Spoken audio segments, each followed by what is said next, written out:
मैं किसी रानी महारानी का बेटा नहीं हूं, मैं तो आपके जैसे प्राइमरी स्कूल के हेडमास्टर का बेटा हूं और एक घरेलू वाइफ, एक घरेलू महिला, मेरी माँ जिसने मुझे गरीबी, बेबसी में, लाचारी में पाल पोस के बड़ा किया है,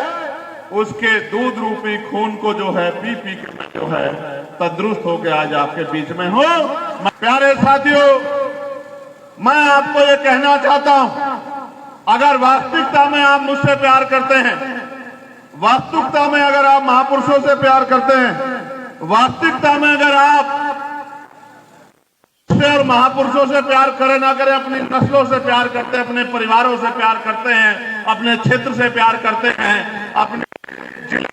देश से, अपने देश से प्यार करते हैं, तो आप ये सोचिए कि आजादी के लगभग 80 साल होने को आए हैं, क्या इस भारत में सबको बराबर का सम्मान मिल रहा है या नहीं मिल रहा है? बताइए, मिल रहा है क्या?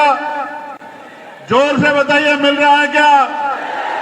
मिलना चाहिए, नहीं मिलना चाहिए? मैं आज की बात की शुरुआत यहां से करूंगा कि सबसे पहले वही टीम जीतती है,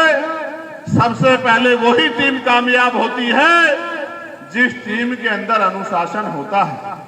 जिस टीम के अंदर अनुशासन नहीं होता, जिस टीम के अंदर व्यवहार नहीं होता, जिस टीम के अंदर समर्पण नहीं होता, जिस टीम के अंदर त्याग नहीं होता और जिस टीम के अंदर संघर्ष करने का जज्बा नहीं होता, जिस टीम के पास लक्ष्य नहीं होता और जिस टीम को अंदर चाहत नहीं होती, वो टीम कभी कामयाब नहीं हो सकती। हर आदमी को, उस टीम के हर सिपाही को अपनी हिम्मत से ज्यादा बढ़ के प्रयास करने पड़ते हैं, तभी वो टीम जीतती है। जैसे उदाहरण के तौर पर भारतीय टीम, जो भारतीय क्रिकेट की टीम है, जब उसके 11 के 11 प्लेयर अपने अपने विभाग में, जो बॉलर है वो बॉलर अच्छी बॉलिंग करता है, जो बैट्समैन है वो अच्छी बैटिंग करता है, जो कीपर है वो अच्छी कीपरिंग करता है, जो ऑलराउंडर है वो ऑलराउंडर प्रदर्शन करता है और जो फील्डर है वो अच्छी फील्डिंग करता है, तभी जाके टीम मैच जीतती है। आज उत्तर प्रदेश में भारतीय जनता पार्टी की सरकार है और अन्य अन्य दल अपनी अपनी सत्ता बनाने के लिए संघर्ष कर रहे हैं, लेकिन मैं चैलेंज कह के कर सकता हूं और ये चैलेंज मेरा है भी और रहेगा भी कि जितनी ताकत भीम आर्मी आजाद समाज पार्टी के सिपाहियों के अंदर है, उतनी ताकत किसी दूसरे संगठन के पास नहीं। उसका कारण है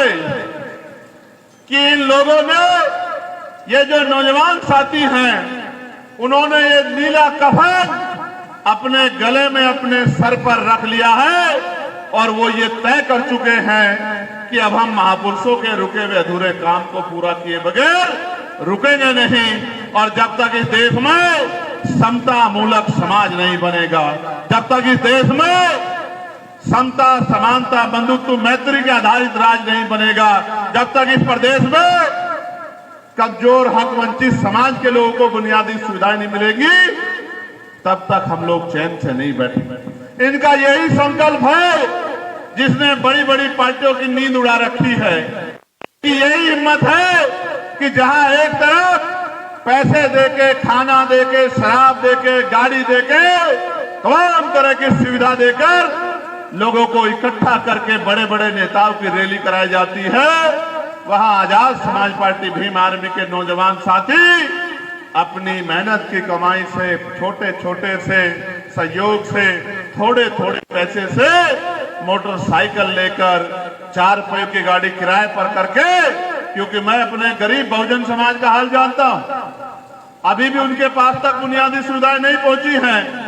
तो गाड़ी घोड़े तो सबके पास नहीं है, तो वो अपने छोटे छोटे साधनों से 4-4, 6-6 घंटे प्रयास कर कर रैली को, आंदोलन को, कार्यक्रम को सफल बनाने का काम करते हैं। इसके लिए मैं आपका दिल की गहराइयों से धन्यवाद करता हूं। सम्मानित साथियों, जय भीम का नारा तो मैं सड़क से यहां तक सुन रहा हूं, क्या मात्र नारे से हमारी गुलामी की बेड़ियां कट जाएंगी?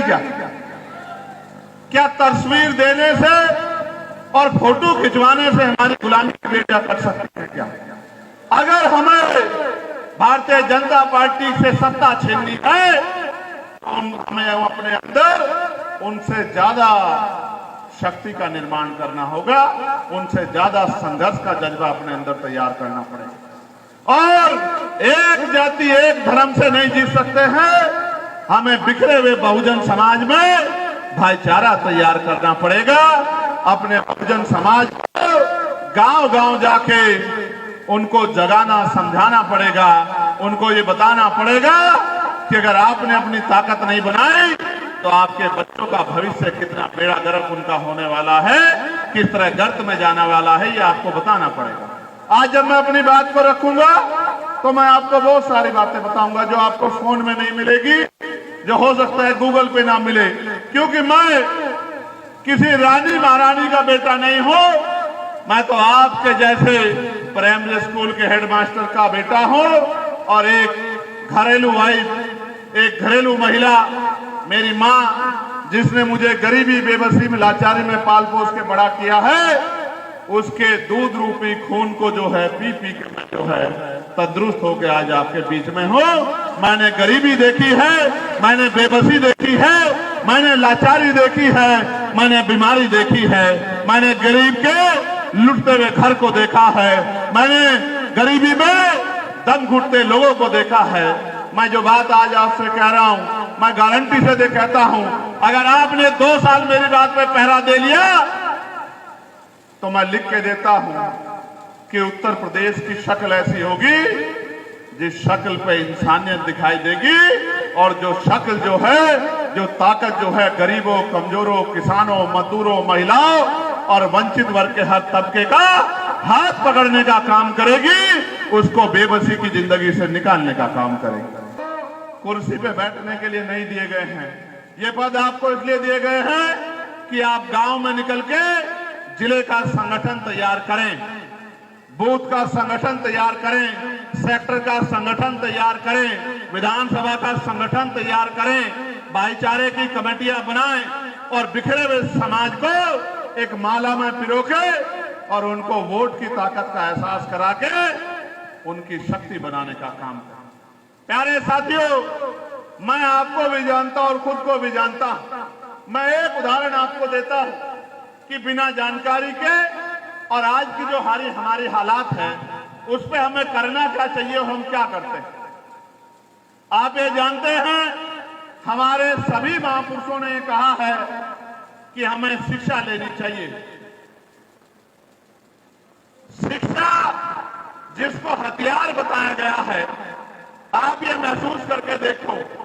आज उत्तर प्रदेश में शिक्षा को धीरे धीरे खत्म किया जा रहा है। लगातार प्राइमरी स्कूल बंद किए जा रहे हैं, लगातार प्राइमरी स्कूलों को बंद करके गांव में रहने वाले मजदूर किसान के बच्चों के शिक्षा के रास्ते और शिक्षा नहीं, शिक्षा के जरिए उनकी तरक्की के रास्तों को बंद किया जा रहा है। जब भी आप सरकार से हक की बात करोगे तो सरकार धर्म की बात करने लग जाएगी।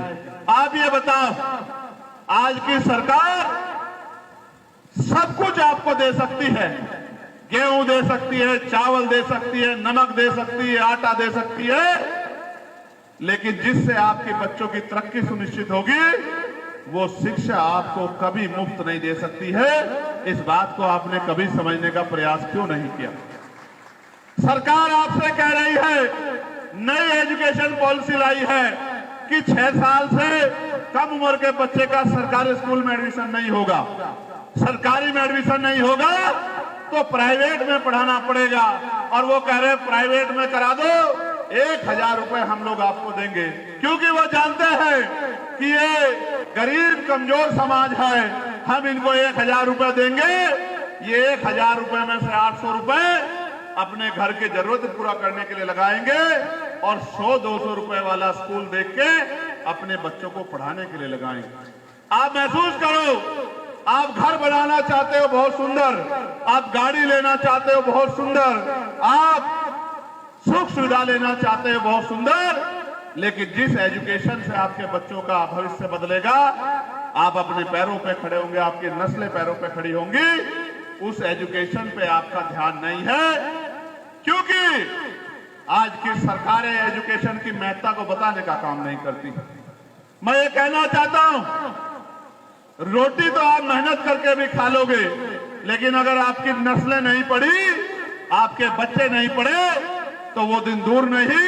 कि गुलामी दोबारा से आपके ऊपर आके थोप दी जाएगी और आपको एहसास भी नहीं होगा। दूसरा, हम वोट की वैल्यू को भी नहीं समझते हैं। जिस तरह हम एजुकेशन की वैल्यू को नहीं समझ पा रहे हैं और एजुकेशन की महत्ता को ना समझते हुए अपने बच्चों को अच्छी एजुकेशन नहीं दिला पा रहे हैं, वैसे ही हम वोट की वैल्यू को नहीं समझ पा रहे हैं। हम 5 साल कभी किसी नेता के घर जाते हैं, कभी किसी अधिकारी के दफ्तर में जाते हैं। मैं जिस जिले में जाता हूं, इतनी एप्लीकेशन मेरे पास आती है। कोई कहता है मेरी बच्ची का बलात्कार हुआ है और कार्रवाई नहीं हो रही है। कोई कहता है मेरी बच्ची को मारकर पेड़ पे लटका दिया गया था और मुझे न्याय नहीं मिल रहा है। कोई कहता है मेरी बच्ची घर से निकली थी और 1 महीने से साहब मिली नहीं है।